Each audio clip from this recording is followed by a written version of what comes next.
Assalamualaikum warahmatullahi wabarakatuh. Waalaikumsalam warahmatullahi wabarakatuh. Alhamdulillah. Tarik nafas dulu. Alhamdulillah. Alhamdulillahi rabbil alamin. Wassalatu wassalamu ala sayyidil mursalin wa ala alihi wa sahbihi ajma'in. Amma ba'd. Subhanaka la ilma lana illa ma 'allamtana innaka antal alimul hakim. Rabbi shrah li sadri wa yassir li amri wahlul 'uqdatam min lisani yafqahu qawli. Walhamdulillahi rabbil alamin. Bapak-bapak, ibu-ibu yang dimuliakan oleh Allah Subhanahu wa taala, bagaimana kabarnya hari ini? Sehat ya? Ini saya ngomongnya sambil tarik nafas terus ya, karena full. Daun salam, daun talas. Buah mangga, buah alpukat. Ini malam yang ke-13. Semoga kita tetap semangat. Amin. Alhamdulillahirabbil alamin. Ungkapan syukur kita kepada Allah Subhanahu wa taala, hingga detik ini, malam ini Allah masih memberikan kita begitu banyak kenikmatan. Islam, iman, hidayah, bahkan hati kita digerakkan untuk bisa hadir sholat isya dan insya Allah sholat tarawih secara berjamaah. Ini harus kita syukuri Bapak Ibu sekalian, karena biasanya kalau sudah masuk pertengahan bulan suci Ramadan, itu masjid sudah mulai sepi. Maka kita yang di sini, masya Allah, semuanya merupakan kenikmatan yang diberikan oleh Allah Subhanahu wa taala. Hati kita digerakkan untuk tetap istiqamah, untuk datang ke masjid, melaksanakan sholat isya dan sholat tarawih secara berjamaah.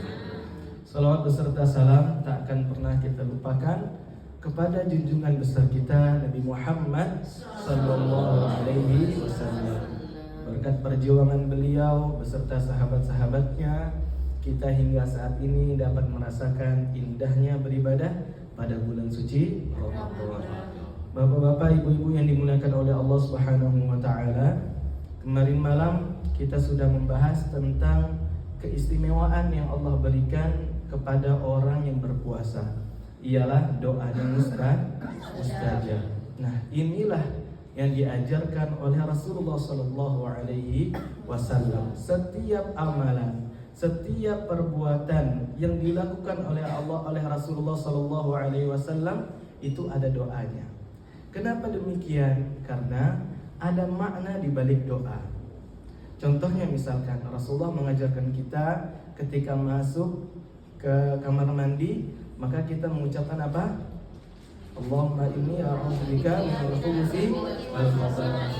Ketika keluar baca doa lagi, ghufranaka dan lain sebagainya. Setiap aktivitas Nabi selalu ada doa ya yang dipanjatkan untuk Allah Subhanahu wa taala. Nah, ini ada maknanya, ada manfaatnya.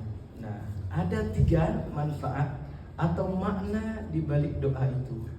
Yang pertama adalah untuk menanamkan kepada diri kita bahwa segala aktivitas kita, segala perbuatan kita tidak akan berhasil, tidak akan berjalan tanpa pertolongan dari Allah Subhanahu wa taala. Seorang penyair mengatakan, "Idza lam yakun 'aunun minallahi lil fata, fa awwalu ma yajni 'alaihi ijtihaduhu." Kalaulah bukan pertolongan dari Allah Subhanahu wa taala, maka yang pertama kali mengecewakan kita ialah usaha kita. Usaha tanpa doa sia-sia. Doa tanpa usaha ya sia-sia juga ya. Maka kalau orang hanya mengharapkan keberhasilan hanya bersandar dengan usahanya sendiri, maka tak akan pernah sampai. Karena hakikatnya segala sesuatu yang kita lakukan, keberhasilannya melalui pertolongan daripada Allah Subhanahu wa taala. Itu yang pertama. Kemudian makna doa yang kita panjatkan yang kedua adalah Allah Subhanahu wa taala atau Rasulullah sallallahu alaihi wasallam ingin mengajarkan kita sebagai umatnya bahwa kalian itu harus punya rasa malu kepada Allah Subhanahu wa taala. Kenapa demikian? Karena umat-umat terdahulu itu mereka ketika sedang berada dalam kesusahan mereka berdoa kepada Allah. Tetapi ketika dalam kesenangan mereka mengatakan ini bukan dari Allah, tetapi ini hasil daripada jerih payah mereka sendiri. Dan ini sendiri disampaikan oleh Allah Subhanahu wa taala melalui firman-Nya. Fa idza massal insana dhurrun da'ana. Kalau manusia, kalau ada kita manusia umat kemudian merasakan kesulitan, maka da'ana, mereka doa kepada kami, doa kepada Allah. Wa idza khawwalnahu ni'matan minna, apabila telah kami beri kenikmatan, qala innama utituhu ala ilm. Mereka mengatakan nikmat ini, kesenangan ini berasal daripada jerih payah mereka sendiri. Bal hiya fitnah, akan tetapi nikmat yang diberikan dari Allah kepada manusia itu merupakan ujian. Apakah ketika diberi nikmat masih ingat Allah atau tidak? Nah, maka Rasulullah mengajarkan kita segala aktivitas kita harus diiringi dengan doa agar kita tidak sombong dan malu kepada Allah Subhanahu wa taala. Kalau sudah banyak hutang baru ingat Allah. Kalau sudah sakit baru ingat Allah. Tapi kalau lagi banyak duit ingatnya shopping. Benar apa tidak? Betul. Nah, memang tabiatnya dari zaman dulu emang begitu, bukan hanya kita, tapi tabiatnya dari zaman dulu emang begitu. Maka Allah ingatkan lagi dalam firman-Nya, kalau kalian diberi kesusahan, kalian doa kepada kami. Tapi ketika kalian diberi kenikmatan, kalian mengatakan itu hasil jerih payah kalian. Akan tetapi kenikmatan itu adalah ujian. Maka kita sebagai umat Nabi Muhammad harus ingat itu. Mau senang, mau susah, tetap berdoa kepada Allah Subhanahu wa taala. Kemudian poin yang ketiga yang ingin diajarkan Rasulullah SAW ialah menanamkan rasa optimis, menanamkan rasa harapan yang tinggi kepada Allah Subhanahu wa taala. Suatu saat Abu Sa'id Al-Khudri mengatakan beliau melihat Rasulullah SAW itu masuk ke masjid. Rasulullah melihat sahabat Abu Umamah, yang mana Abu Umamah ini sedang bersender di masjid, kemudian kelihatan seperti galau. Ya, ditanya sama Rasulullah, wahai Abu Umamah, ada apa gerangan? Kemudian Abu Umamah mengatakan, wahai Rasulullah, aku sekarang ini lagi gelisah dan lagi banyak utang. Ini sering terjadi ya.